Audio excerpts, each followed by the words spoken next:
Léo, ser cheio do Espírito Santo, na minha concepção, é viver na dependência do Espírito Santo. Ezequiel 47. Tá embriagado. Ezequiel 47 tem aquela figura maravilhosa de Vai. Ezequiel no rio Quebar ali, né? Passa. E ele vai, Passa água no tornozelo, Não tá bom ainda não. água no joelho, água nas coxas. Tá bom ainda não. E água que você não tinha pé, né? Ou seja, quando você tá numa água que você não tem pé, o domínio não é mais seu. Não. O domínio não é mais seu, o domínio é da água. Então você tá ali, né? Se a água te afundar, você não tem o que fazer. Parece que a gente quer, assim, tá sob o controle de tudo. Isso faz parte da nossa natureza. É, da nossa natureza. Não, eu quero estar no controle. Até quando a gente pede resposta a Deus... Não, para pedir perdão a ele não merece isso tudo, não. Até quando eu não vou buscar muito o Espírito Santo, porque senão o Espírito Santo vai fazer eu ir lá pedir perdão. Exatamente. Muitas das vezes você para de pedir conselho ao Espírito Santo. Cara, eu conheço um camarada que eu ouvi falar que ele falou assim, eu não gosto de buscar o Espírito Santo porque eu fico muito bonzinho e dou muito dinheiro para minha mulher. A minha mulher pede, eu fico bonzinho, vai. Rapaz, aí a mulher, essa irmã deve falar assim, meu filho, busque mais do Espírito Santo. Por favor, busque mais. Aí você vê que isso é um exemplo que a pessoa já tem a experiência. Não, eu acho que vou ficar mole demais. E não é, não. Não, vai ficar crente, você vai ficar mais como eu estava falando, a gente ser cheio do Espírito Santo, a gente viver na dependência do Espírito Santo. Você viver na dependência do Espírito Santo. O Espírito Santo está ali, né? Ele não te obriga a nada, mas ele tem o melhor conselho. Se você fizer aquilo que o Espírito Santo manda, você vai sempre se dar bem, sempre. Às vezes as coisas são conflitantes, ele pode mandar umas coisas assim, ele pode te dar uma orientação, umas coisas difíceis, acontece, né? Mas vai ser sempre o melhor conselho e vai ser sempre te trazer para a melhor coisa, trazer felicidade para o seu coração, né? Ainda que no momento seja difícil, né? Fazer determinadas coisas, pedir um perdão ou perdoar alguém, né? Mas vai ser sempre melhor para a nossa vida. Só que isso, muitas das vezes, é uma coisa difícil. As pessoas, muitas vezes, não querem. Então, às vezes a gente pensa que ser cheio do Espírito Santo é você estar fazendo algo, né? Ser cheio do Espírito Santo é ser dependente. E ser dependente implica em você fazer ou não fazer. Vai depender daquilo que o Espírito Santo quer. Entendeu? Porque se o Espírito Santo, se você diz assim, eu vou lá na favela evangelizar, eu vou lá na comunidade evangelizar, o Espírito Santo diz assim, não vai. Você vai ou não vai? Dentro da lógica, né, de muitas pessoas, é que você tem que ir, obrigatoriamente você tem que ir. Não, você não tem que ir, você tem que fazer aquilo que o Espírito Santo está mandando você fazer. E isso muitas das vezes é conflitante, as pessoas às vezes não entendem isso. Então, por exemplo, você tem Paulo querendo ir para uma determinada cidade. O Espírito Santo expressamente me disse, não vá. Não vai. Eu tenho outro caminho para você, eu tenho outro destino. Aí, né? Entendeu? Então, muitas das vezes não é fácil você não fazer. Às vezes você quer fazer uma caridade com uma pessoa, mas o Espírito não quer que você faça aquilo. Mas o Espírito pode querer que não faça. Pode, ele pode tudo. Ele pode qualquer coisa. E entender isso, muitas das vezes, não é fácil. As pessoas, elas pegam um tipo de conceito... Está cheio do Espírito Santo, você fica mais sensível, né? Às coisas de Deus. Exatamente. Até vai perceber isso que você está falando. Exatamente. O que Deus quer e o que Deus não quer. O que Deus não quer. Porque na lógica, vamos mudar. Então, ser cheio do Espírito Santo é ser cheio do Espírito Santo. Não é ser cheio do conceito que você tem sobre o Espírito Santo. Isso aí. Entendeu? Porque às vezes você tem um conceito sobre o Espírito Santo. Boa essa. Mas ser cheio do Espírito Santo é ser cheio do Espírito Santo. E não ser cheio do conceito. Aí eu volto a dizer, ele é uma pessoa. Ele é uma pessoa, então você tem que encarar ele como uma pessoa, como um ser que está ali diante de você e que vai dizer para você aquilo que ele pensa. Não é você que vai dizer para ele o que ele pensa. Às vezes a gente define o Espírito Santo e diz que o Espírito Santo é assim, assado, e é isso que ele quer, aquilo que ele quer. Não, é ele que tem que dizer para a gente. Verdade. Agora, me diz uma coisa aqui. Para você, qual a relevância em ser cheio do Espírito Santo? O que é relevante para a gente? Por exemplo, o que muda? Qual é a relevância disso aí? É tudo, né, Léo? Porque um servo de Deus sem o Espírito Santo, primeiro que não é servo de Deus. É servo de si mesmo, é servo de uma igreja, é servo de qualquer lugar, mas não é servo de Deus. Porque a gente vê assim, eu acho assim... Quer ver? Eu acho um contraste. Por exemplo, Pedro antes do Pentecoste, Pedro pós-Pentecoste. Sim. Um contraste que marca muito, você pega Mateus 26 e Jesus ali do versículo 31 ao 35, Jesus ele começa a dizer, olha, hoje vão ferir o pastor, o rebanho vai ser disperso, mas fica tranquilo, porque se fica tranquilo é eu que estou falando, né? Linguagem... porque eu vou ressuscitar e tal, aquela coisa toda. Aí Pedro, ele toma a frente, aí volta aquilo, ele né? Tava cheio dele mesmo. Cheio dele mesmo, cheio de si, né? Cheio dele, e fala, não, Senhor, pode todo mundo aqui te abandonar. Mas eu jamais. Aí Jesus olha para ele e fala assim, Pedro, ainda essa noite, no canto galo, e você vai me negar 3 vezes. Aí o que aconteceu? Ainda no capítulo 26 de Mateus, lá no que aí veio, né, levaram Jesus até o Sinédrio de Caifás, os sacerdotes, aquela coisa toda. E no versículo, e Pedro fez o quê? Perna para quem te quero. Lá no versículo 58, a Bíblia diz que Pedro acompanhava Jesus de longe. Olha a diferença do camarada, né? Cheio de si mesmo. Cheio de si, ele estava cheio de si. Cheio de si. Acompanhava de longe. Agora, Homero, olha só. Do versículo 73 ao 75, para a gente encurtar essa história de Pedro antes Pentecoste, chegou alguém e falou para ele assim, ó, você andou com ele. Cara, uma pergunta simples. Porque o seu falar te condena. Perceba que o cara falava como crente, né? E às vezes a gente pensa que ser cheio do Espírito Santo é ter aquela postura de... não, aquele camarada anda com a roupa assim, anda com a roupa assado e tal. Não, mas aquele lá não, ele é cheio do Espírito. Olha a roupa dele, olha como é que ele é. Não estou querendo falar de usos e costumes, mas eu quero dizer que uso de costume não define quem é cheio do Espírito Santo, gente. Não é isso. Pedro estava lá, falava como crente, mas na hora correu. Aí o galo canta. Pedro chora amargamente. Aí Jesus volta a ter aquela coisa toda, vem, passa aqueles 40 dias com eles, faz aquele pós-graduação. Aí lá em Atos 1:8, Jesus fala assim, ó, ficai aí até que do alto seja revestido. Ficaram. Aí em Atos 2, pá, veio. Aí agora é o novo Pedro. Agora já é um Pedro que já não era mais cheio dele mesmo. Não, agora... Até porque para ele ser cheio do Espírito, ele teve que passar pelo processo do esvaziamento de si mesmo. É verdade. E qual foi o esvaziamento de si mesmo? Foi quando ele bateu de frente com ele mesmo. Porque quando Jesus fez a pergunta para ele, né, Jesus falou com ele ali, ele achava que era alguém, achava que tinha condições. Quando ele encarou a realidade, ele pôde ver quem ele de fato era. Qual era a sua real capacidade. Tanto que quando Jesus manda chamar Pedro, depois da ressurreição, ele fala assim, tem certeza? É eu mesmo, né? Parece que até hoje ele já sabia, né? Ele não vai me chamar mais. Olha, avisa Pedro também para ele se encontrar comigo. Porque ele sabia que se Jesus não falasse isso... Ele estava moído, eu neguei o mestre, vai querer falar com todo mundo, menos comigo. Exatamente, ele estava ali arrasado. Então, esvaziou. Exato, e aí depois Jesus tem aquela conversa com ele, né, dizendo assim, Pedro, tu me amas? Olha o tema da mensagem. Olha que interessante. Pedro, tu me amas? Aí ele disse, Senhor, te amo, né? Aí, Pedro, tu me amas? 3 vezes, aquelas 3 perguntas ali foram avassaladoras na vida de Pedro, né? Porque antes ele fez uma declaração de amor profunda, dizendo assim, não, eu vou contigo até a morte, qualquer um pode te abandonar. Mas ele passou por a situação de abandono. E agora, Jesus traz ele uma realidade de quem ele de fato é. Ele fala assim, tu sabe, Senhor, tu sabe todas as coisas, né? Tu sabe da minha realidade. Tu sabe, talvez ele estivesse até dizendo, tu sabe que eu quero te amar mais, mas eu sou isso aí, né? Aí é como se Jesus dissesse, Jesus não disse isso, mas é como se Jesus vaso agora está vazio, está pronto para ser cheio. Agora você está pronto para ser cheio. Agora você está pronto. Esse vaso está vazio. Aí o que acontece? Dentro disso tudo aí, a gente vê Pedro agora em Atos dos Apóstolos, um outro Pedro. Ele começa, e na sua primeira pregação, 3.000 almas. Ele está indo para a oração. O cara nem começou a orar.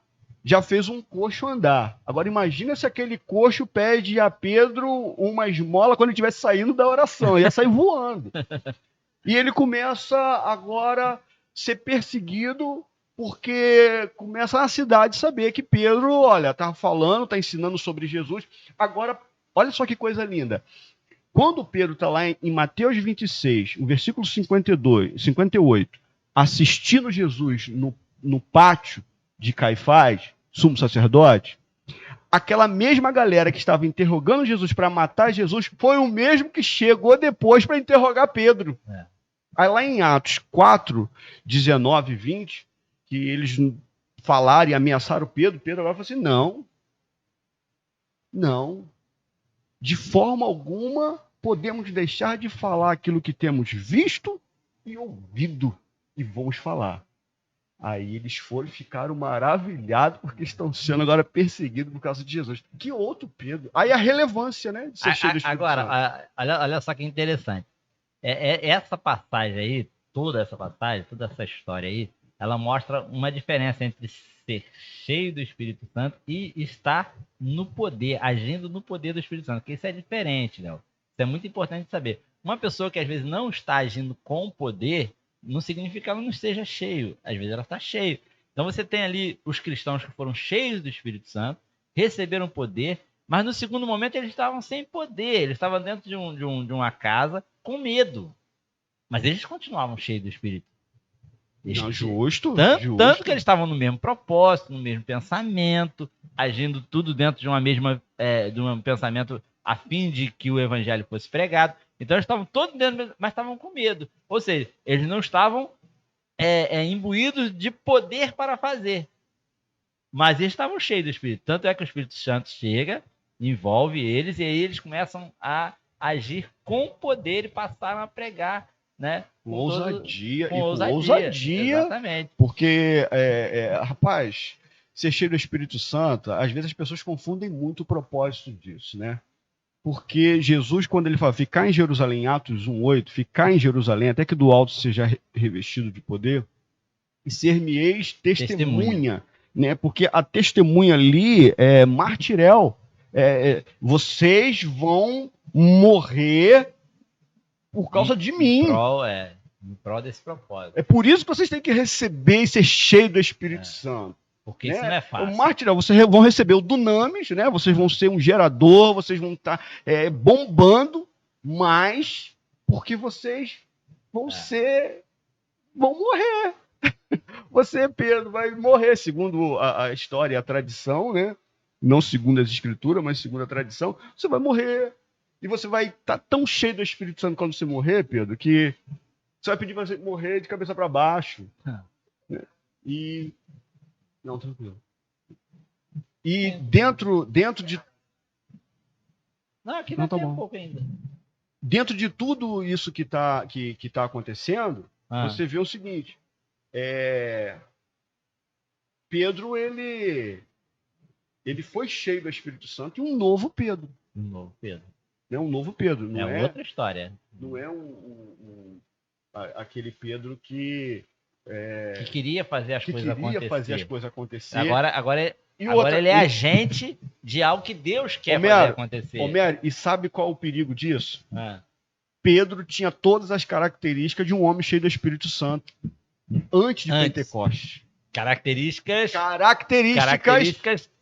estereótipas.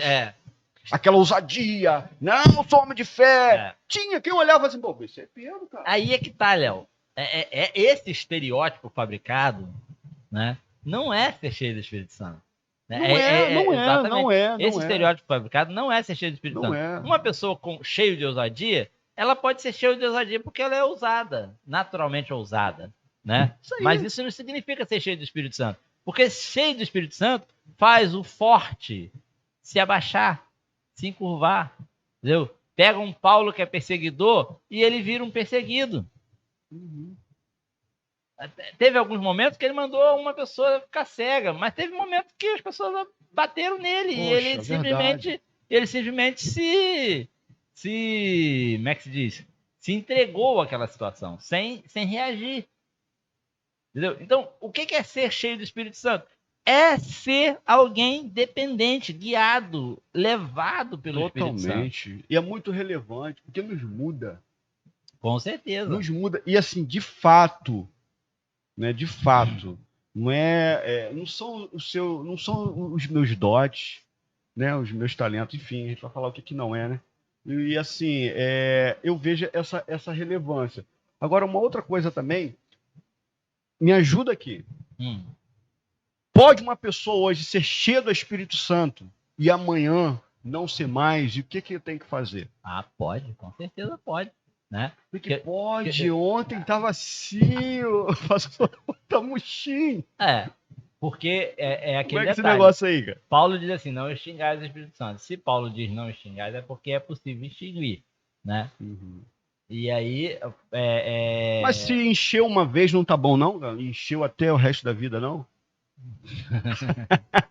Não, o Espírito Santo é uma pessoa. O Espírito Santo é um ser. Né? É um ser relacional. Todo dia precisa de... Claro que não. Tô até fazer essa pergunta assim, para elucidar até que não é. Porque a gente vê em Atos 2:4, onde veio o derramamento. E a Bíblia diz que foram todos cheios do Espírito Santo. Né? Veio um som como de um vento impetuoso, lembrando que não foi um vento que veio, como muitos pensam, a Bíblia diz que foi um som como de um vento. Um som como de um vento. É um som como de um vento, é o que a Bíblia diz, não foi um vento. E o que acontece? Eles foram enchidos, eles foram totalmente ali, uma experiência que eles nunca tinham sentido na vida. Sim. Ok? Depois de tudo aquilo que Pedro vai na porta do templo, é usado por Deus e é para curar aquele coxo e é perseguido por Caifás e toda a linha sacerdotal para interrogá-lo. A Bíblia diz ainda que depois daquilo tudo eles fazem uma oração. Aí em Atos 4:31 fala que novamente foram cheios. Foram cheios. Os mesmos irmãos, aquela mesma galera que estava lá em Atos 2:4, foram agora ali, novamente cheios do Espírito Santo. Então isso nos mostra o seguinte: hoje eu estou aqui me enchendo no resenha em graça aqui, né, com bênção de Deus, com nosso irmão Homero. Estou feliz. Amém. Mas quero que amanhã eu possa também, novamente. Até mesmo porque em Efésios, quando Paulo diz em Efésios 5:18, ele está quase que praticamente no gerúndio, né? Sim. É um presente contínuo. Sim, né?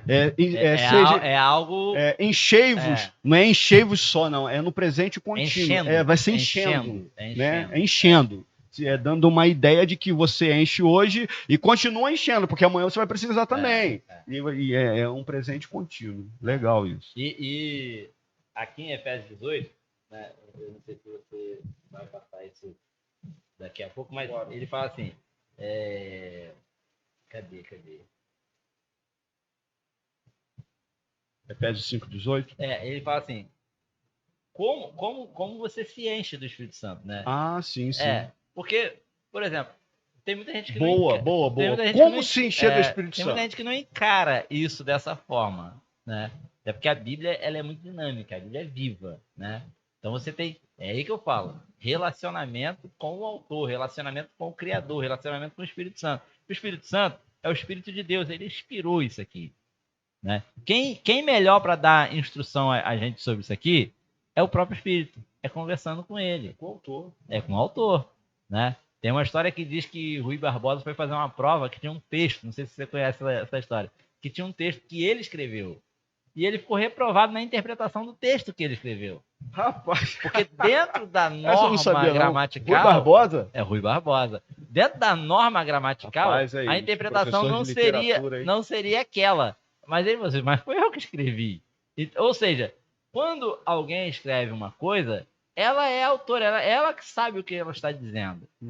Porque essa questão de interpretação, ela é uma coisa difícil, Léo. A gente vê isso, por exemplo, dentro de casa, a gente vê isso. Você entra num debate com a sua esposa e ela vai dizer assim, porque você falou isso. Aí você fala, não, mas não foi isso que eu quis dizer. Foi isso que eu quis dizer. Aí ela vai dizer, pois sim. Ou seja, como é que você sabe o que o outro quis dizer? Quem tem que dizer o que quis dizer é a pessoa que disse. Isso acontece muito, né? Não só que a gente tem essa, eu vou chamar de petulância. A gente tem uma petulância de dar voz a outra pessoa. E a gente faz isso com Deus. Só que isso é perigoso. É verdade. Porque a gente diz o que Deus quis dizer, sem ouvir, ao invés da gente perguntar assim, o que o senhor quis dizer? É isso mesmo que o senhor quis dizer? Não, a gente diz, não, porque Deus disse isso, Deus verdade. quis dizer isso. Foi isso que Deus quis dizer. E há textos polêmicos, há textos difíceis, e a gente teima em dizer que Deus disse aquilo. Verdade. Então isso é uma coisa que a gente precisa ter cuidado. Porque quando a gente é cheio do Espírito, a gente não diz o que Deus quis dizer. A gente pergunta o que Deus quis dizer. A gente interroga ele. Isso aí. Né? Interrogar Deus é uma coisa que eu tenho feito ultimamente. A gente tem que fazer isso. Aí aqui no texto, por exemplo, Paulo ele diz assim, enchei-vos do Espírito Santo, né? Não vos embriagueis com vinho, em que há dissolução, contenda, mas enchei-vos do Espírito Santo. Aí ele vai, vírgula, falando, né? Depois ele fala enchei-vos, ele vai dizer assim, vírgula, falando entre vós, né? Muito bom. Com cânticos, né? Com hinos. Como se ele estivesse agora dando a planta exatamente de como ser cheio. Agora, interessante, quando a gente fala em buscar e ser cheio do Espírito Santo, a primeira coisa que vem em nossa mente é vamos pro joelho orar. Aí eu acho que o caminho não é exatamente esse. Eu também, bom, agora a gente estudando a palavra, é claro que você vê que Paulo não significa que nós não devemos orar, porque alguém vai usar como referência, não, mas em Atos dos Apóstolos eles oravam, não, a oração já faz parte da nossa vida. A oração tem que fazer parte da nossa vida. Né? Já faz parte. Agora, para ser cheio do Espírito Santo, quando você dá sequência em Efésios 5,18, parece que, se você for perguntar, Paulo, vamos perguntar o texto, né, para fazer uma boa exegese. Aí você fala assim, Paulo, tudo bem, eu vou me encher do Espírito Santo, mas como? Você pergunta, como? Você pergunta o texto, como? Como? Aí lá no versículo 19 ele vai te dizer, falando entre vós com salmos, porque não é falar sozinho. Ele está falando assim, falando entre o relacionamento. Nas vossas conversas. Falando entre vós com salmos, entoando e louvando de coração o Senhor com hinos e cânticos espirituais, dando sempre graças a Deus. Não ser murmurador. Não ser murmurador. Seja grato. Dando sempre graças por tudo, nosso Deus e Pai, em nome do nosso Senhor Jesus Cristo. E agora seja humilde. Como? Sujeitando-vos uns aos outros no temor de Cristo. Olha que coisa interessante. Falando entre vós com salmos e cânticos espirituais. Agora vai colocar na cabeça do cidadão que é assim que se busca e ser cheio do Espírito Santo. Eu estava ouvindo um pregador pregar e ele citou alguns autores. Mas teve um autor que ele citou várias vezes. Foi Martin Lloyd Jones, né? É um excelente autor. Então, o que eu percebi? Eu percebi que... Difícil, Martin Lloyd Jones é difícil um pouquinho de entender. Mas aí o que eu percebi? Eu percebi que ele estava embebido de Martin Lloyd Jones. Você entende? Não estou falando isso no sentido negativo, não. Eu estou falando assim no sentido... sei. É um autor que se espelhava, né? Exatamente. Então, de todos os autores, ele estava embebido de Martin Lloyd Jones. Ele lia muito Martin Lloyd Jones. Ele se inspira, ele gosta... Está com o pensamento de Martin Lloyd Jones. Ele segue os pensamentos. Você entende? Então, ou seja, quando você está falando de Martin Lloyd Jones, você está se enchendo mais de Martin Lloyd Jones. É verdade. Entendeu? E o pensamento dele. Exatamente. Tanto é que as primeiras obras de Martin Lloyd Jones, depois ele vê que tá um negócio meio... que precisava ser amadurecido, não era muito bem aquilo, aí depois foi... Agora, quando você vem para o texto bíblico, você vê Paulo falando assim, falando entre vós com salmos e cânticos espirituais. Quem é o autor dos salmos? Tirando a pessoa de Davi, aí é o Espírito Santo. Aí já muda. Então, quando você está falando os salmos, quando você está citando a Bíblia, quando você está citando a palavra, quando a gente está numa conversa, inspiração pura, num diálogo, e aí surge, de repente, uma coisa que não era para surgir, e alguém traz o texto bíblico para a conversa, né? E conserta o negócio ali, o que você está fazendo? Você está buscando o Espírito Santo. Maravilha. Você está se enchendo do Espírito Santo. Maravilha. Você está trazendo o Espírito Santo para o ambiente. Você está trazendo o Espírito Santo para aquela realidade. Quando você faz isso, toda vez que você faz isso, você fica mais ligado ao Espírito Santo. Quanto mais você faz isso, você fica mais ligado. Entendeu? Quanto mais você cita Martin Lloyd Jones... Sua mente abre... Quanto mais você cita Martin Lloyd Jones, mais você lembra de Martin Lloyd Jones. Quanto mais você cita um filme, alguma coisa que você viu na televisão, mais você lembra de outras coisas daquilo. Você cita uma cena de um filme e você vai ver que ao citar a cena do filme, você acaba lembrando de outros detalhes do filme. Verdade. Quando você cita as coisas do Espírito, você vai lembrar de mais coisas do Espírito. Ou seja, e aí você vai se enchendo mais e mais do Espírito Santo. Então, falando entre vós com salmos, cantos espirituais, né? Lê aí para mim falando entre vós com salmos, entoando, louvando de coração ao Senhor, com hinos e cânticos espirituais, dando sempre graças. Por tudo. Exatamente. O contrário de dar graças é o quê? É exatamente a questão da murmuração. Quando você agradece, você sabe, quando você diz que Deus está no controle da sua vida, que o Espírito Santo está controlando a sua vida, obviamente que tudo que acontecer na sua vida, por mais estranho que possa parecer, ela vai ser produtiva, como Paulo diz em Romanos 8:28, né? Porque todas as coisas contribuem juntamente para o bem daquele que ama a Deus e é chamado segundo o seu propósito. Ou seja, se todas as coisas contribuem, o reconhecimento disso é agradecer. Quando eu murmuro da situação, eu não estou reconhecendo que Deus está no controle de tudo. Não, e você aí vai se esvaziando. Exatamente, eu estou me esvaziando. Aí você vai esvaziando. Exatamente. Vai esvaziando porque a sua humanidade vai aflorando e você já não está dando mais lugar ao Espírito. Porque a nossa murmuração é uma crítica contra Deus. Às vezes a gente não percebe. Às vezes a gente não percebe disso, mas é uma crítica. As pessoas... Eu aprendi uma coisa interessante que eu aplico em minha vida. Ser grato até por aquilo que você ainda não alcançou e gostaria de ter alcançado, não significa que você não precisa almejar o melhor. Sim. Eu sou grato a Deus por tudo que eu tenho hoje. Sim. Mas isso não invalida o meu desejo de crescer e ter mais. Não. Principalmente se for para glorificar o nome do Senhor. Então, ser grato é uma coisa. Agora, se acomodar é outra. Não precisa você se acomodar. Então, às vezes, as pessoas falam assim, então... Não, seja grato, cara. Se as coisas não aconteceram do jeito que você quer, seja grato, seja agradecido. Porque o texto está dizendo o seguinte, seja grato a Deus em tudo. Uma das formas que temos de buscar e ser cheio do Espírito Santo. Ô, Léo, e se tem uma coisa que leva a gente além, é a gratidão. A gratidão leva a gente além. Faz bem a alma. Olha...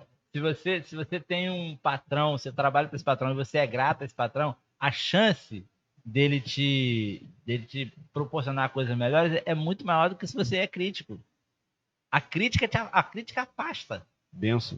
A crítica afasta. Se você fica criticando alguém, né, que é o seu provedor, que é alguém que provê para você, isso não vai fazer você se aproximar, isso não vai fazer você ganhar melhores coisas. Muito pelo contrário. Isso vai afastar. Se chega uma hora, não, se ele já é assim, imagina quando ele crescer. Né? E assim, essas são as coordenadas que Paulo nos dá de ser cheio do Espírito Santo. Porque a primeira coisa que tem, vai orar, e você esquece de se relacionar, você esquece de ser humilde, que é sujeitar ao próximo. Né? Aí às vezes o camarada sai de casa, brigado com a esposa tal, e vai orar. Pô, lá no monte o fogo cai e vira cambalhota e sobe na árvore, toda árvore flamejante. Eu creio isso tudo. Eu creio que Deus pode fazer isso tudo. Mas se ele voltar em casa e continuar a mesma pessoa, para mim ele não foi cheio do Espírito Santo. Se isso acontecer comigo, eu mesmo vou olhar, porque eu tenho conhecimento da palavra, eu vou olhar para mim e falar, meu Deus, eu tô carne. Tá faltando. Tá faltando em mim, Senhor, me ajuda. E eu não tenho vergonha nenhuma. Vergonha tem. Eu não tenho dificuldade nenhuma de reconhecer isso e falar assim, Senhor, me ajuda aqui.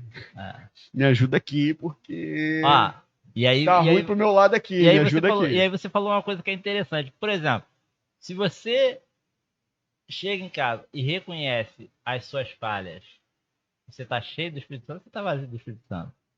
Olha, eu acho que quando a gente reconhece, a gente só reconhece com a ajuda do Espírito. Quando você se incomoda. Porque Exatamente. como o Espírito Santo de Deus está na vida de uma pessoa? Camarada, o Espírito Santo, gente, e de ser cheio do Espírito Santo, não te impede de pecar. Nem por isso nós vamos viver em pecado. Não é isso. Mas a pessoa cheia do Espírito Santo não consegue viver em pecado. Aí eu vou fazer uma outra pergunta para você. Você pensa bem. Se uma pessoa que não tem... Fica incomodada. Se uma pessoa que não tem importância nenhuma para você diz que você tá feio, né? Qual o efeito disso na sua vida? Mas se uma pessoa que é cara para você, que você ama, sua esposa, por exemplo, diz, você tá feio. Por que muda o tom? Porque ela é cara pra você, ou seja, você está cheio dela, você está cheio dessa pessoa. Então, quando você está cheio, e aí é que eu quero voltar aquele lance do Espírito Santo é uma pessoa, o Espírito Santo não é uma força. Você está afinada com aquela pessoa. Você está afinado. Né? Isso não quer dizer que você não vai errar. Isso não quer dizer que você não vai tropeçar. Mas o fato de você olhar e falar assim, puxa vida, o que está acontecendo comigo? Significa que o Espírito Santo está ali e você está se importando com aquilo que ele está pensando daquela situação. Entendeu? Então, isso quer dizer, você está tendo um relacionamento, você tem um relacionamento profundo com ele. Então, é diferente de você acertar sempre. Acertar sempre não significa estar cheio do Espírito Santo. Isso é muito bom. Porque Paulo diz assim, sujeitando-vos, né? Essa sujeição de alguém, de repente, chegar e falar alguma coisa para você e você, puxa vida, o que aconteceu? O que aconteceu comigo? Por que eu fiz isso? Ou alguma coisa. Você ter essa sujeição, isso é sinal de enchimento do Espírito Santo. Com certeza.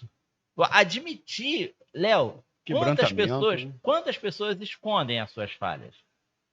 Quantos de nós escondemos as nossas falhas, as nossas deficiências? Então, quando alguém mostra a sua deficiência, ela é menos cheia do Espírito Santo? Não. Muito pelo contrário. Você pode ter duas pessoas... E tem que ter muita coragem. Exatamente. E tem que ter muita ousadia. Isso aí é ousadia e é dada essa ousadia que não dada pelo Espírito Santo que ninguém... Você já parou para pensar na frase de Paulo quando ele diz assim, ó... Tô errado aqui nessa parada quando ele diz assim, ó... Miserável homem que sou. Quem é hoje que tem coragem de falar um negócio desse, Léo? Por exemplo... Miserável homem que sou. Rapaz, olha só. Você me fez lembrar uma coisa. Qual profeta cheio do Espírito Santo que profetiza e ele está cheio do Espírito Santo, chega em casa, que culto maravilhoso, levantei a mão, coloquei a mão na irmã sobre a cabeça dela e profetizei. Falei que vai ser isso, que vai ser aquilo e tal, tal. E foi uma profecia linda. E toda a igreja ficou calada, solene. E quando o camarada chega em casa, Deus fala assim, olha, volta, que eu não mandei você falar aquilo, não. Cara, tem que estar cheio do Espírito Santo para depois daquilo tudo, ele voltar e falar assim, ó, você me desculpa. Sabe aquilo que eu falei? Era eu. Eu estava cheio de mim. Não era cheio do Espírito, estava cheio de mim. E quando o profeta tem essa humildade, ele está cheio do Espírito agora. Agora sim. Quando ele volta, agora eu estou cheio do Espírito. Um dos grandes sinais é esse, é essa sugestão. Essa humildade. Natan foi lá e falou para Davi. Davi queria construir o templo e aquela coisa toda. Vai lá, rapaz, Deus é contigo, faz o que está no teu coração. Aí Deus fala para ela, ó, vem cá, quem foi que mandou você falar aquilo para ele? Volta. Talvez aí o orgulho, quando o homem está cheio de si, em vez de estar cheio do Espírito Santo, vai falar, não posso voltar. Vai ficar feio para mim. Ô, Léo, a nossa vida aqui na Terra é uma vida cheia de altos e baixos, cheia de... Vou perder a credibilidade. De situações. Porém, é isso que dignifica. O fato da gente ser falho, o fato da gente ser falho e ter um Deus que ama a gente, é isso que glorifica o nome do Senhor.